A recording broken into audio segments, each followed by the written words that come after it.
Bienvenue sur Africa 24, première édition du Non-Stop Info. Voici les titres de l'actualité.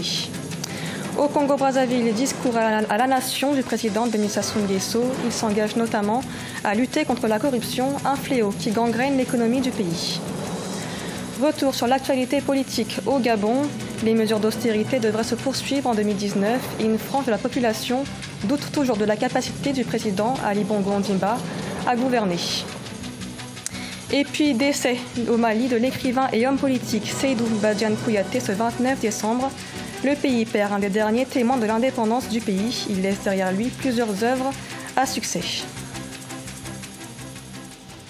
Mais tout d'abord, en République démocratique du Congo, au lendemain des élections générales du 30 décembre, le dépouillement est en cours. L'affichage des premiers résultats a lieu à Goma, Kisangani et Kinshasa, des résultats provisoires qui devraient être annoncés par la CENI le 6 janvier. Toutefois, l'opposition dénonce le déroulement des opérations de vote, un vote qui a connu une forte affluence. Plusieurs bureaux sont restés ouverts après 17 heures, suite à une ouverture tardive et des problèmes techniques. Au Congo, le président Denis Sassou Nguesso s'engage à lutter contre la corruption, un fléau qui gangrène l'économie du pays. Dans son discours à la nation, le président a annoncé la création d'une autorité de lutte contre la corruption, une annonce faite ce samedi devant les deux chambres du Parlement. On écoute Denis Sassou Nguesso, président du Congo. Face aux délits économiques, quels qu'ils soient, il n'y aura ni menu fretin, ni gros poisson.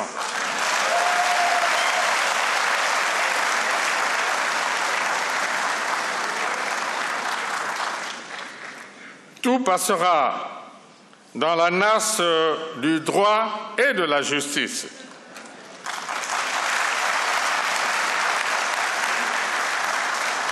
Seule prévaudra la loi. Qu'il plaise aussi de rappeler qu'il s'agit d'un processus souvent contradictoire, capable de déboucher sur des privations de liberté ou des dessaisissements divers. Aucune accélération hasardeuse des procédures ne peut être de mise là où la dignité, l'honneur et la liberté individuelle sont susceptibles de s'écrouler. L'agenda judiciaire s'exercera en toute indépendance. Les services habilités sont à pied d'œuvre. L'instruction des dossiers suit son cours. L'année 2018 au Gabon a été marquée par la pression des mesures gouvernementales pour relever les finances publiques. Les mesures d'austérité devraient se poursuivre en 2019, alors qu'une frange de la population continue de s'interroger sur la faculté du président Ali Bongo Ondimba à gouverner. Nathalie Mort. Le Gabon a connu une année 2018 traversée par des zones de turbulence politique, économique et sociale. Sur le plan strictement politique, le président Ali Bongo Ondimba séjourne depuis le 29 novembre 2018 à Rabat au Maroc pour des raisons médicales. Sa longue situation de santé précaire hors du pays a été interprétée par les membres de l'opposition comme une inaptitude à exercer le pouvoir. Ces derniers ont d'ailleurs appelé au constat de la vacance du pouvoir dans le pays.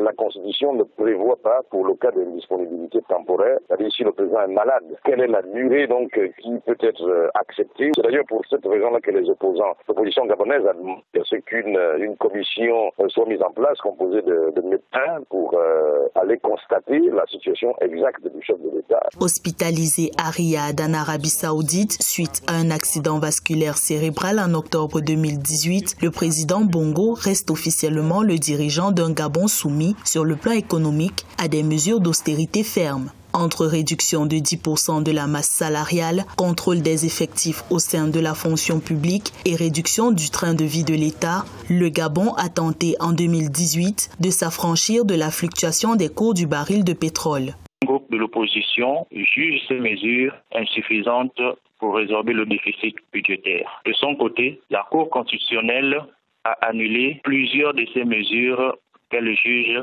illégales. Les nouveaux aléas ont tout simplement compromis les objectifs que s'était assigné l'État gabonais. Face à la conjoncture économique, le Gabon a adopté un budget en baisse de 3,8% en 2019. Le pays, engagé dans la diversification de son économie, mise désormais sur le bois et l'huile de palme pour accroître ses revenus à l'export.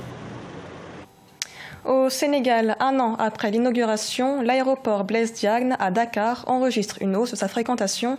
En effet, l'aéroport a comptabilisé plus d'1 900 000 passagers en 2018 contre plus d'1 800 000 en 2017. Son objectif, atteindre les 5 millions en 2022. Victoria Sedji.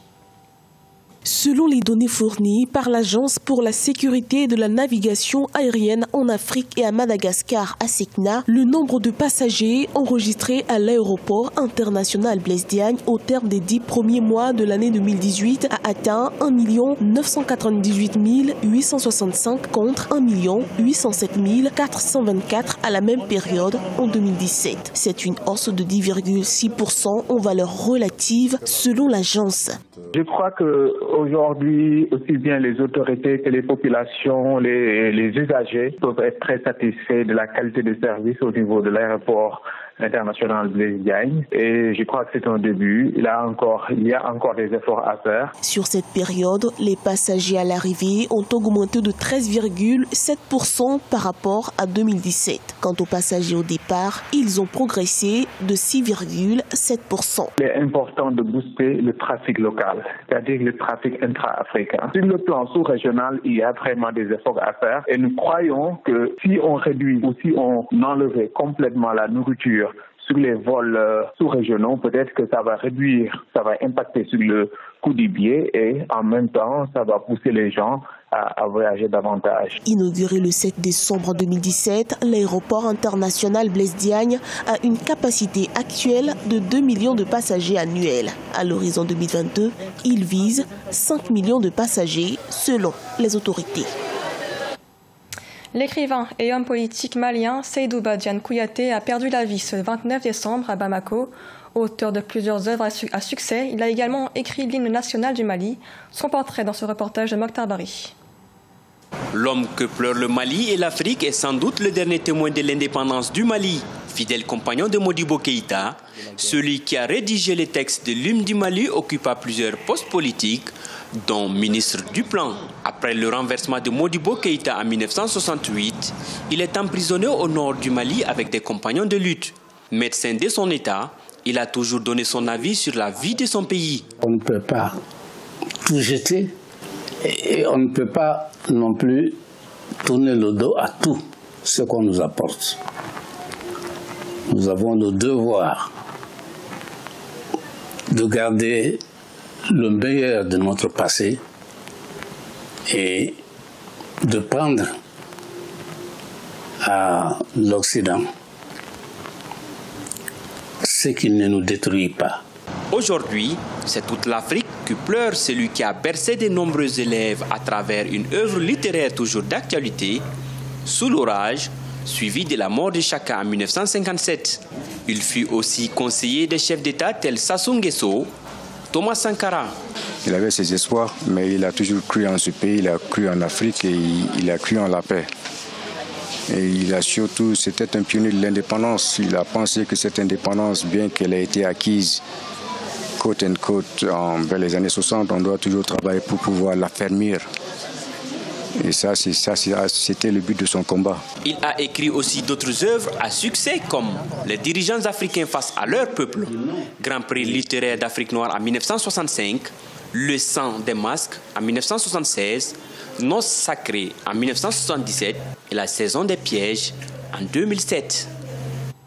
Ce journal a été réalisé par l'ensemble de la rédaction. Merci de l'avoir suivi. L'actualité continue sur Africa 24.